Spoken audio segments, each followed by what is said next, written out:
Okay, so I'm glad to be here with you guys. I miss seeing you in person, but we will make the best of this situation. Right now, I'm going to talk to you about what monologues are, give a little bit of just kind of basic information on that, and then we will talk specifically about David Cale's pieces. So, and I will be posting this kind of information in written form for you on iLearn in case it's helpful to follow along with my very basic notes. So, in terms of playwriting, I would define playwriting as the act of writing scripts for theater plays and live performances. These may be recorded, but it's really for actors to perform live. In terms of defining monologue, I would define monologue as a speech that's presented by a single character. Usually this is to express their inner thoughts, their kind of mental processes aloud. And also sometimes they may address this directly to the audience or to another character. So kind of getting a bit further into monologue. So the word monologue itself comes from the Greek word monos, which means alone, and logos, which means speech. So basically speech given by one person on their own. So it's considered a literary device that is a verbal presentation or a speech given by a single character, so that they may express their thoughts and their ideas out loud. This is really helpful for the audience, and as readers or sitting in a theater listening to a play, because it can really give us a window into their mind. It helps us understand why they're acting the way that they do, what may be going on for them internally, or what may have gone on in their past, to kind of help us kind of like puzzle the pieces together to try to understand them. We may never fully understand them, but it gives us some interesting clues. It also can be helpful because it can help us think about what they may be hiding from others. They may reveal something to the audience and then not tell it to other characters. Additionally, it can help illuminate how they may be conflicted, what important questions they're grappling with, or what we may need to know in terms of their backstory to understand how they got to where they are now. So an example that I would refer to is the Raymond Qualls Boots monologue from August Osage County that we read really, really early in the semester. So in that one, Violet, who is a really kind of ornery, cranky, kind of angry character, is giving us this interesting insight into her past when she talks about wanting to get these boots, and then her mom using that situation of withholding this gift of boots and then giving them to her in a way that's really kind of vindictive. It's backstory that helps us understand Violet more, but it also kind of illuminates why she is the way she is in the present time. Additionally, if you're thinking about the first monologue in the play Home, that one is useful because it really sets the scene for the story. So it introduced us to Chima, the main character, and it also kind of helps us to understand why Mars is something that's on her mind, where she might be going with it. It reveals a lot about just who she is and kind of her take on the world and how she relates to other people, and a good window into her attitude, and then kind of the journey that she's going to take us on. And then we kind of become the cameraman who is kind of filming this little like mini documentary on her the whole time. So, and she refers back to that at some points during the play, just as kind of a reminder that we're like the observer watching. Okay, so often what may be referred to as a monologist in performance, but the character who is speaking speaks directly to the audience or to someone else in the scene or in the play. right? Or in your story. So these monologues can be found in different forms. They may be found in different media. They might be in films. They may be in plays, novels. If you're into screenwriting, they're definitely in a lot of TV shows. And even like poetry can use monologue from time to time.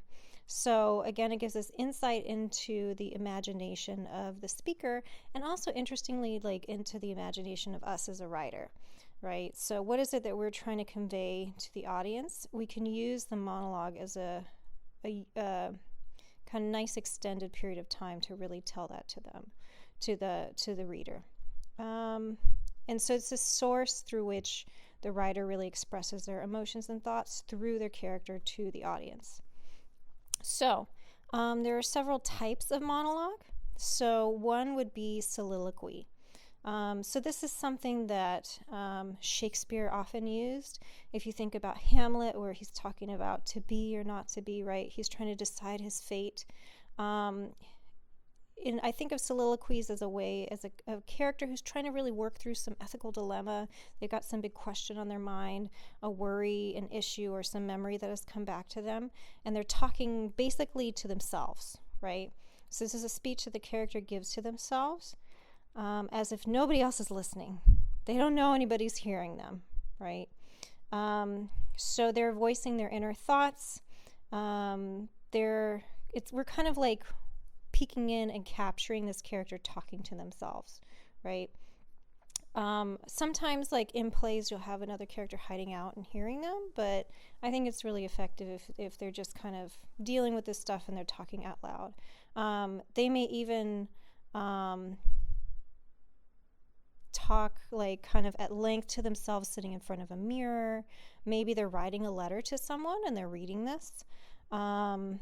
Kind of think of a situation where a character might be talking to themselves, or they could be pacing back and forth and grappling with this big issue.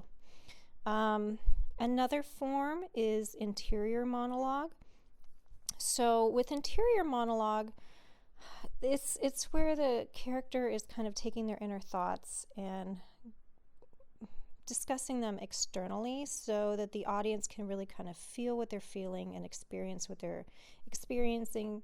It's a chance to understand them more deeply. So sometimes this is thought of as kind of like a stream of consciousness. It's just whatever's on their mind, they're getting it out there, right? And it's kind of them kind of uninterrupted, like talking about this. It's like we're hearing their thoughts out loud. So it's a little bit different from a soliloquy. It's kind of more of that we're kind of like set into their mind, right? So I've been to plays before where the play starts in the dark, and then you have this character giving this monologue in the dark, and you're just kind of listening to them speaking. And so it's kind of like you're entering the play through their mind, right?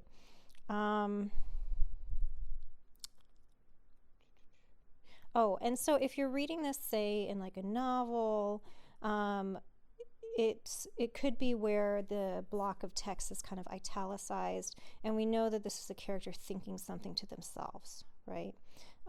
In film or in TV, this is where like the character's voice is kind of coming over and telling us what's going on. Like, this is what happened in this time in my life, right? But we don't see them speak.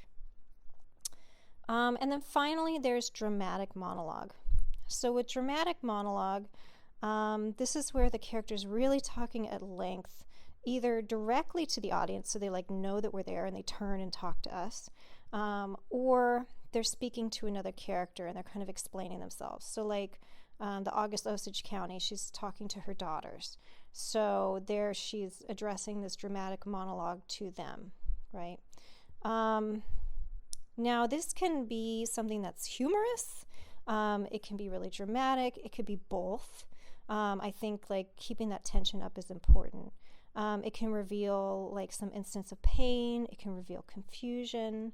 I think it's important to keep in mind that your character doesn't always have to know for sure where they're going, right? They can start talking and then reveal or understand things as they're speaking, right? I'm sure like when you guys have conversations, suddenly something will come up as you're saying it and you're like, oh, I haven't said this out loud before and now it makes sense to me, right? So your character can do that too when they're having a monologue. Also, like think about like when we talked about the layers of tension that can happen, say within the scene in Home when they're on the train and the characters have all this like tension between each other and it's like bubbling under the surface. So with a monologue, you can do the same thing. So you can have your character kind of talk in one direction, as if they're talking about something really like topical, or they may be trying to distract another character with something else. But underneath, we know that there's another truth going on, right? So they may mean something very different, but on the surface, they're kind of talking and really bubbly, right? And they may be unaware of this, or they may be aware of it. So maybe you have a character who's really nervous about something. So on the surface, they're kind of chatting on and on about the crazy thing that happened to them that morning or the weather or whatever. And they're just kind of talking in this mundane topic that's really not important. And you know that it's not important and they know it's not important. But underneath it, they're kind of like doing this because they're trying to hide something else, or maybe they want to distract the other character so the other character doesn't ask them the real question about what's going on with them, right? So they may be kind of trying to provide a distraction. So you want to think about what's running underneath what they're saying. And they may even lie. They can lie on purpose. They may lie unintentionally. Maybe they're kind of lying to themselves and they're like, yeah, things will be okay, and then they really like won't be. So think about like the truth and lies and kind of blend those together. In terms of structure, so normally like as human beings, we're storytellers, and we kind of typically tell stories with a beginning, a middle, and an end, and I'll kind of talk about those. But you don't have to always have your character finish what they're going to say. Sometimes it may be interesting that they're launching into a monologue and somebody walks in and interrupts them. So think about using that as a way to kind of disrupt what's going on, that they can start talking and then somebody jumps in and then messes it all up for them. So I always think about like when characters get cut off by somebody else. So like Rose from the Golden Girls. If you're a fan like myself, when she tells stories about St. Olaf, she'll start saying, well, back in St. Olaf, and then everybody's like, oh no, don't say that, and then they'll try to cut her off, right, because they're just tired of it. So like that can be really useful too. Okay, so as I mentioned, like your monologue should have kind of a beginning, a middle, and an end. And so with the beginning, this is kind of where your character is talking in response to something that somebody else said or something that happened. Think about why they're speaking now in this moment, right? You can use your first line with them to kind of explain why the speaker's beginning. And like if it helps you get started, you can even have your character say, well, I was thinking about something that came up the other day, and just kind of start into it. And you can always remove that or change it later. Also, like think about having your character like, why would they be speaking at that time? So maybe you may even have somebody who's like kind of super random and a character that just breaks into monologue at different times that are really inappropriate for no good reason. That could be kind of interesting. If you think about the middle of the monologue itself, kind of think of each monologue as like a little mini story, right? And so in the middle of the monologue, that's where you want to kind of maintain the reader's attention or the audience's attention, right? So here you're going to say things that are going to surprise them. Maybe you may have the character reveal a secret. They might talk about something that like had happened in their past that they had forgotten and then suddenly came back to them. Or maybe it's something that's really been nagging at them and it takes them a little bit to get there, and then once they start talking about it, that's kind of the heart of what's been bothering them. So kind of like reveal this internal conflict and tension. And then use this to kind of keep your monologues from being predictable, right? So don't go in the direction that the audience is going to expect you to. Do something different. Include some twists and turns in your storytelling. Use interesting plot details, or maybe your character just kind of has a quirky way of describing things. That could be really interesting. So use this to keep your monologue really fresh. And then finally, you need to end your monologue, right? So you don't need to have your monologue always have a statement of meaning. So like the only issue I have with the August Osage County monologue is that she kind of at the end says, well, I guess that's why I am the way I am now. That maybe she may not have needed to say that, right? So you don't always have to say that at the end of your monologue. And if you notice you're doing that, you could take that out. So just trust that your readers are going to understand why this character is telling the story, right? So you don't have to give too much of an explanation. But myself, I would recommend buttoning up your monologue. So meaning kind of at the end of the monologue, give a memorable line that's going to kind of stick with the audience. And it could be something totally random, unrelated to what you may think that the meaning of it is, but just something that's kind of like, I don't know, like when you end your poems, you want to end them with a line that's really memorable. So like when I'm thinking of structure, I like to think of that, the invisible monologue from Reverend Reed that we read at like the very, very first class that we had. So this had a really strong beginning, middle, and end.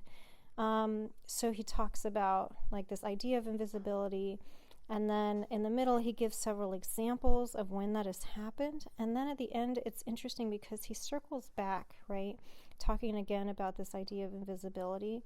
And kind of reinforcing this message that he was left with in terms of that. And so I think that works really well. All right, so let's start talking about the David Cale pieces in Deep in a Dream of You.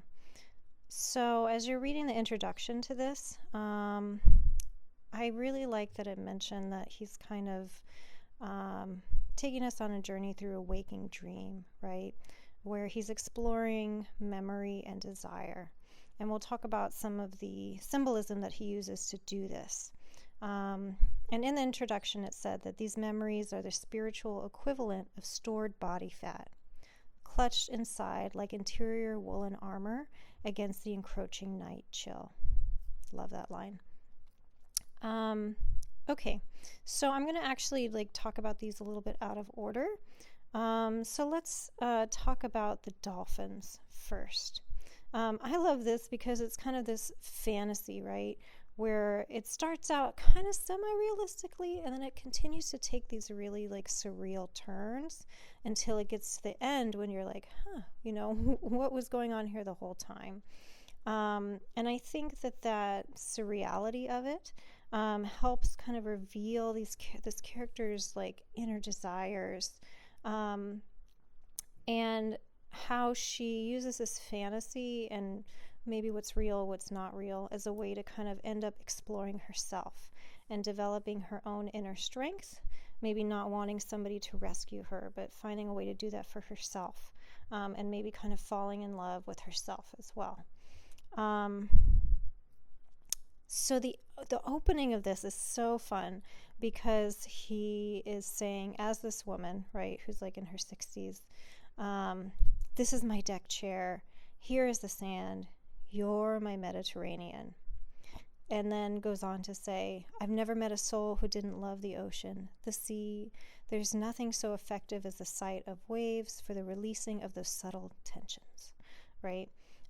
So in telling the audience that you are my Mediterranean, and when he would perform it, right, he kind of sweep his hand across the audience. And so it's suddenly I am taking you into my story, right? So when you're writing your monologues, think about how you're going to draw the audience in right away, okay? And then he kind of hints a bit at this idea of the subconscious, and saying, beyond the rock line, 3/4 of the world is submerged. He came out of the sea, right? So we're thinking about the subconscious is totally generally submerged in the mind, and then this man, this fantasy kind of emerges from not only the sea, but really kind of out of her imagination, right? Suddenly he's there. And so as you go through the monologue some more, he's carrying her away, and this is kind of her ultimate fantasy come to life, right?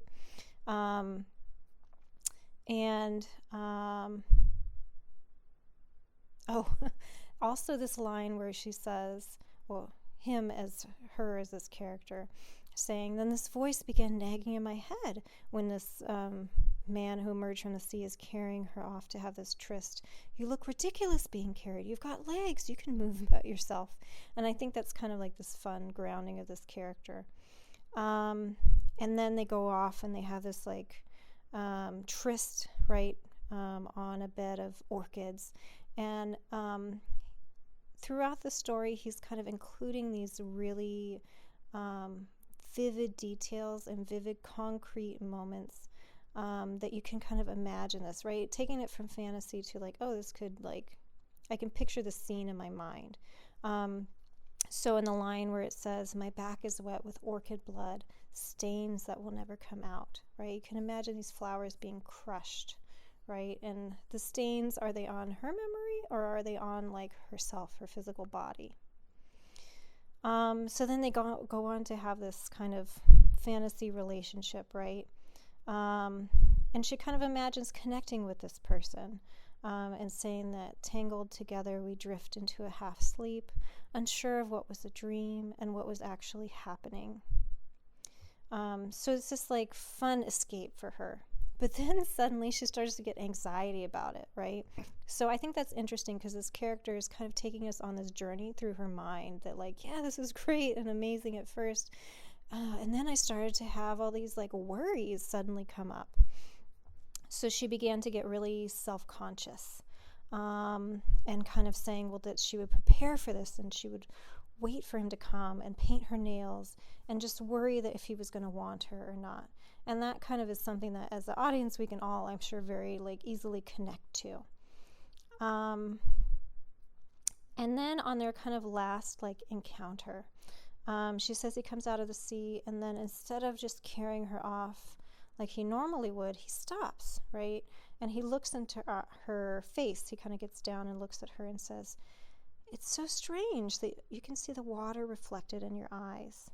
There are waves in your eyes, wisps of cloud. I can see myself reflected in you. And then he climbs into her eyes. And she says, he climbed into my eyes. He was swimming in my eyes, calling out from inside my head, right? So now he's going back into her mind and into her like consciousness in kind of a new way, right? So now she's actively engaging with him in this surreal scene, kind of exploring her mind. So she's swimming out and trying to find him. You know, you think about when you get kind of lost in a relationship and you're trying to find this other person, you can easily drown yourself, right? And so she's getting to this point where she's getting overwhelmed and almost drowns. And then these dolphins, which kind of echo what was on this man's tattoo, come out, right? And so they save her before she drowns and they pull her back, right? So they're pulling her back to herself and to her reality. And so she said, well, he's still there. He's still swimming in my head, right? So now she's more consciously aware of him. And I really love that image that sometimes he'll look out from the corner of her eye. So he's kind of still peering out the world through her. And then when he grins, it stretches her eye. Like this amazing surreal image. And then she kind of comes back to the beach and then talks about speaking with the child about the sky. And the child says, if the sky is blue, does that mean that we're breathing blue air? So I think this character is like this really fun exploration of surrealism and desires and dreams and fantasy. Okay, so to continue this, let's look at the piece Swimming in the Dark. And this one's connected to blue fir trees. So I'm kind of taking these out of order. But Swimming in the Dark is just such a like haunting piece. And actually now that I think about it, I think when he performs this in the dark. So you're listening to this monologue in the dark, kind of like this internal monologue, right? So he uses repetition to begin and end the piece, kind of like tying everything back together. Everything feels very circular in his work. So he's using water and darkness as symbols of the unknown, right? Symbols of this desire again, and this exploration of the mind and how it kind of works through this and works through relationships. So he starts with, I want to take you swimming in the dark. It's something you've never done. It's something you'd like to do. And kind of leaves us with that at the beginning, right? So it's almost like this incantation or the spell, like I'm going to take you on this journey with me in the dark, right? And the dark is always kind of representing what is out there and unknown. And here it's not something that's scary, right? It's kind of a fun adventure. The middle of the piece, too, I think is really revealing, where we're hearing the speaker talk about what they want this to protect the listener from, right? I'm going to talk about, I'll read the lines and then kind of maybe explain where I think he's coming from. He says, no one can touch you here. No policeman will strike you with his billy club, smash you in the features. No religion can harm you. No nun can get on the television and make threatening remarks. And then goes on, there's no television to reduce you. Right, so this is kind of revealing the pain here.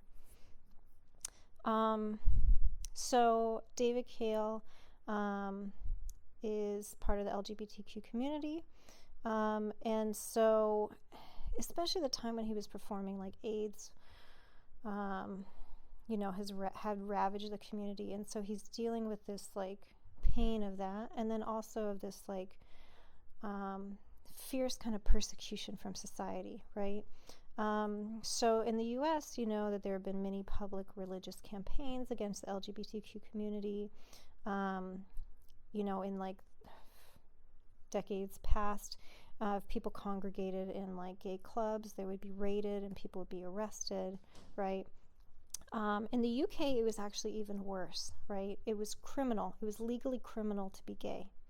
So people would be put on trial and even imprisoned or chemically castrated, right? So he's really speaking to that fear that created.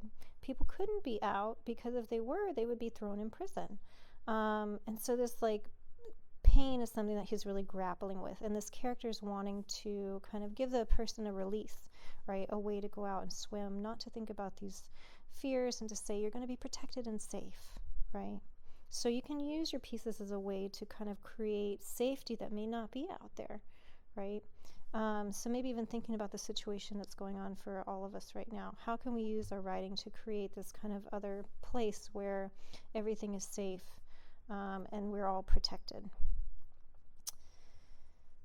Okay, so then this piece connects with blue fir trees. I love this piece so much because David Cale is really revealing his humanity, right? He's revealing his insecurities that he's had, and really I think what is the most like human of emotions is regret. So he's directing this at a past lover who died of AIDS, and we find out at the very end that this is the partner who was the one who had asked him to go swimming, right? So he's kind of hearkening back to this like idea of protecting one another, right? And maybe protecting one another from things that you can't always protect each other from. This again begins with this amazing line where it says, I will never forget watching you on the patio next to that lake in New Hampshire doing the Jane Fonda workout to a Philip Glass record. And if you guys know Philip Glass, it's kind of this like atmospheric kind of music. It's not something that you would imagine like doing a Jane Fonda video workout to. So that really specific like line, right? It has specificity in it that it tells us it's in New Hampshire. They're on a patio. He's doing this workout to Jane Fonda, who used to be like the biggest workout guru, right? And then doing it to Philip Glass records. So it's kind of juxtaposing all these interesting things and being like really specific about a moment, a memory, an experience. So in your pieces, use a really specific memory. Tell us exactly what happened. Some of the other lines. It also kind of sets the scene really well early on. So how the wind blew the music across the lake, right? The blue fir trees surrounding the water, barely moving at all. There was one cloud in the sky, stretching your pale limbs into unnatural positions and holding them there. Okay, so he's taking this tiny, tiny moment and stretching it out for us as the reader, as if it was kind of frozen in time.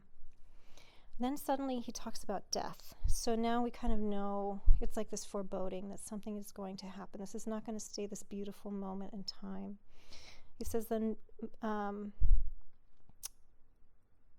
also after kind of talking about death and saying that like the spirit may leave the body through the head, right? Then he kind of comes back. And he reveals this like regret and embarrassment. And he says, the times that I was embarrassed by your displays of physical affection, worried about how it would look, embarrassed to be wanting you or something, right? And further, feeling that you weren't pretty enough, and that was ludicrously some reflection on me, or that you were too effeminate, and that was somehow incriminating, right? People didn't want to reveal who they were because then they could be persecuted.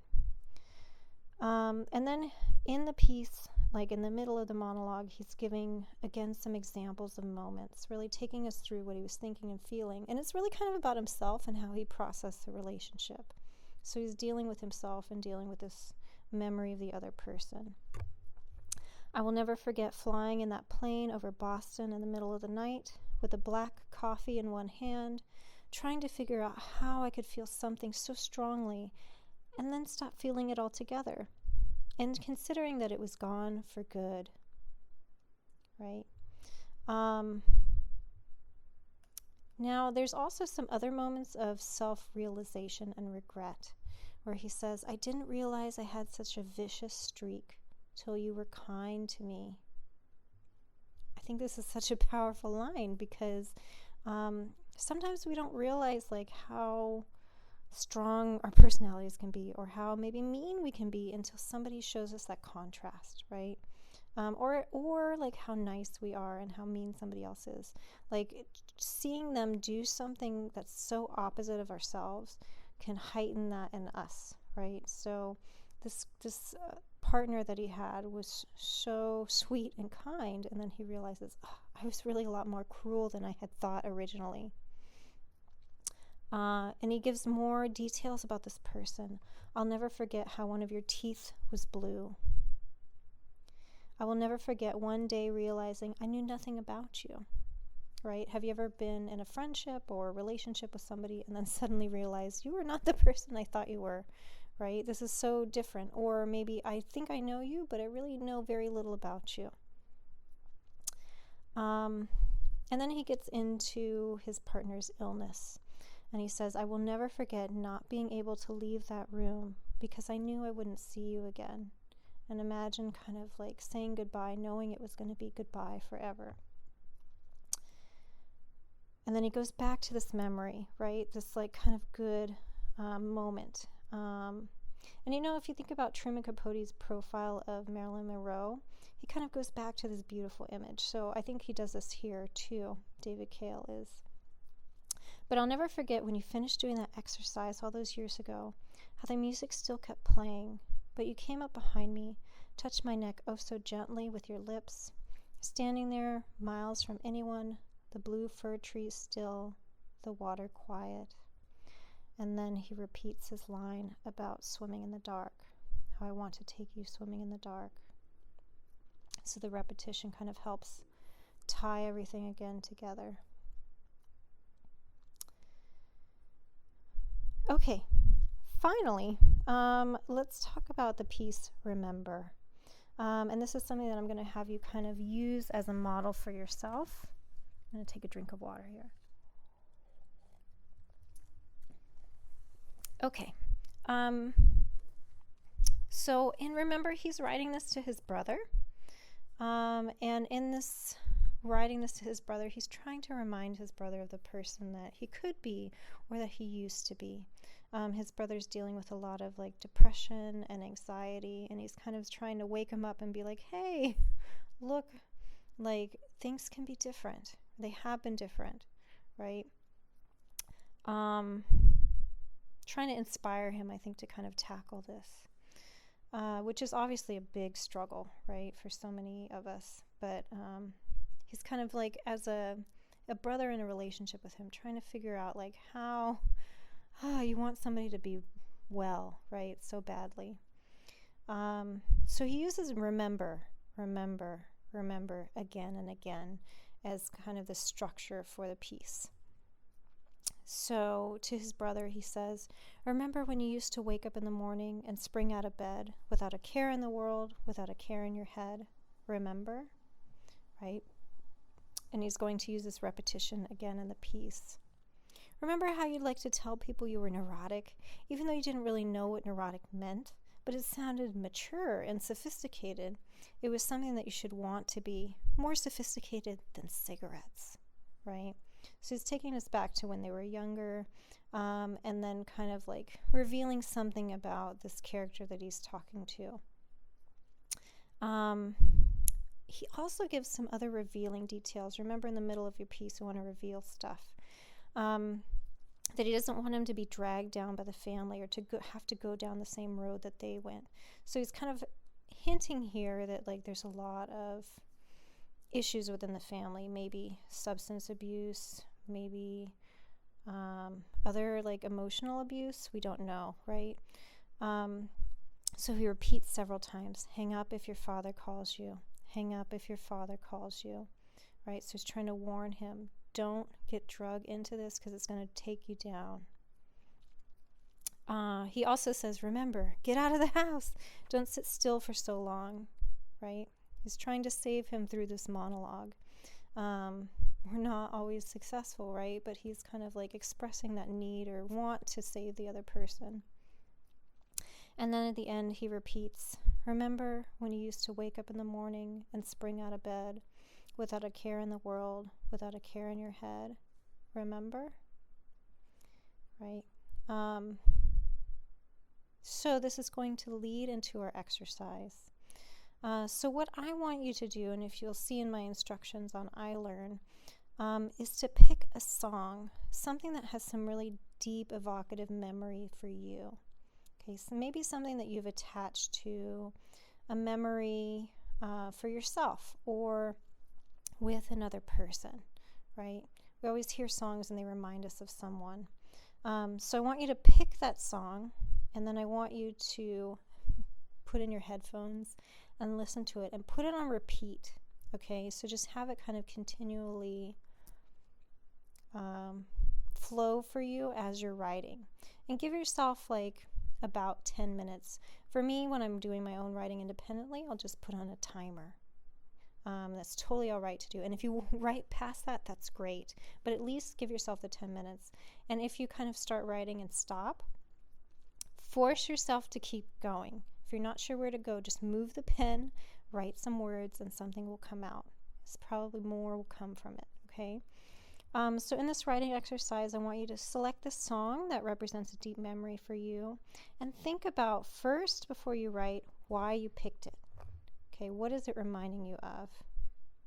And then once you start your timer, listen to the song and use the refrain in copying David Cale's method here. Either use the phrase remember and then use remember throughout. Remember this. Remember when this happened. Remember when that happened. Try to bring this memory back or bring this person back, right? Or you could use I'll never forget from his other pieces, right? So I'll never forget when this happened. I never will forget that. And kind of go into that memory.